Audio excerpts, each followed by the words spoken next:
Deep south, in the region of Sebha, one can discover a string of 12 sparkling lakes in the heart of the sand dunes of the Obari palm grove. Some places have sources that gush from the soil. Elsewhere, man has to bore, make drillings like an al-Fawar, where hot water is drawn from the very depths of the burning earth. Imprisoned for thousands of years, the water is free and soars up towards the sky. Then, tamed at last, it pours down, where local women are waiting for it in order to do their washing.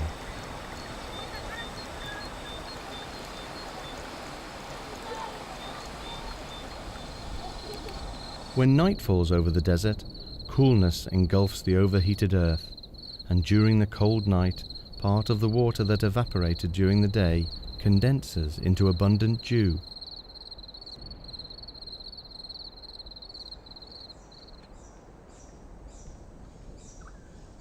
Secret rain in a way. Many plants and herbivores like these addax antelopes survive thanks to these dewdrops moistening the sand.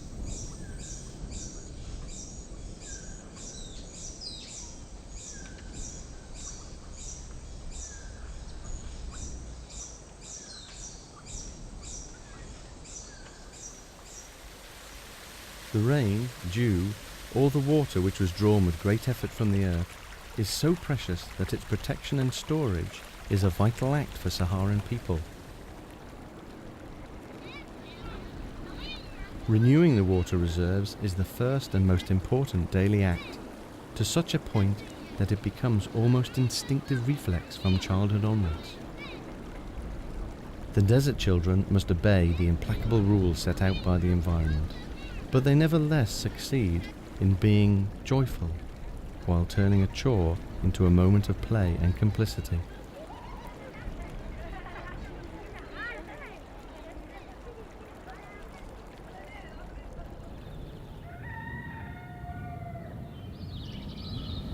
Going to the source and carrying the water cans, hanging out and keeping an eye on the bright washing is also a game played with the wind that is coveting the washing.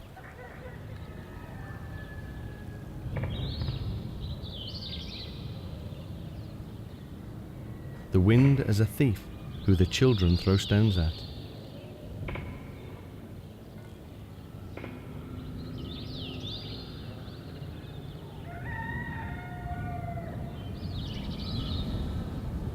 Unlike these cheerful apprentices, the camel is a serious professional of Saharan life. This animal, though capable of running without drinking, is less abstemious than one would think.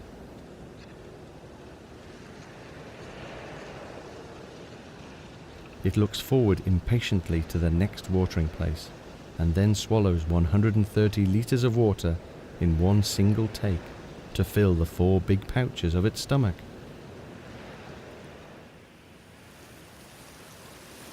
Also in the Sahara, plants are going to use a good number of tricks to save water and reduce transpiration through their leaves. There are plants with tiny leaves covered with a watertight skin, like those of this acacia, talha.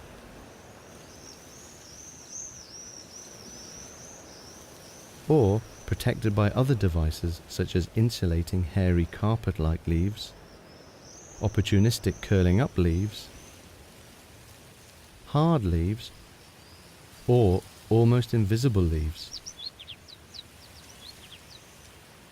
These are all ways of putting up with drought that confer upon these desert plants a very special look.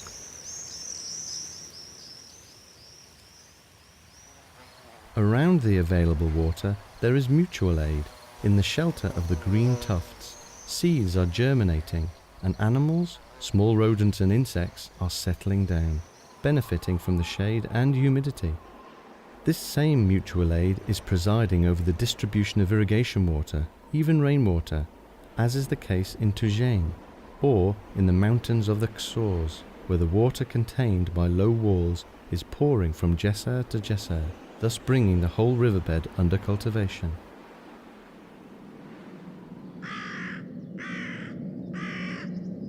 And what if water gets scarce? Well, then life deserts the desert. The dry sand petrifies, the rocks burst and crumble away, and the sand moves on again, covering the dried up soil.